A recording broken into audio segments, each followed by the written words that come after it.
Jalalasat madako fayyise akkanama yomnatti gayise narakae harka rarasa kanafani makasa olkasa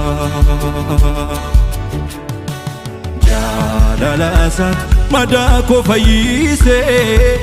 akkanama yomnatti gayise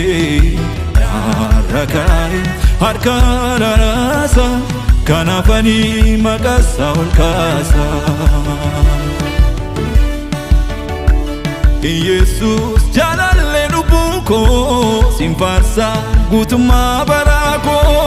Jesus ajabina koti ofudu galanni kanketi galanni kanketi galanni kanketi galanni kanketi galanni kanketi ulfinni kanketi ulfinni kanketi ulfinni kanketi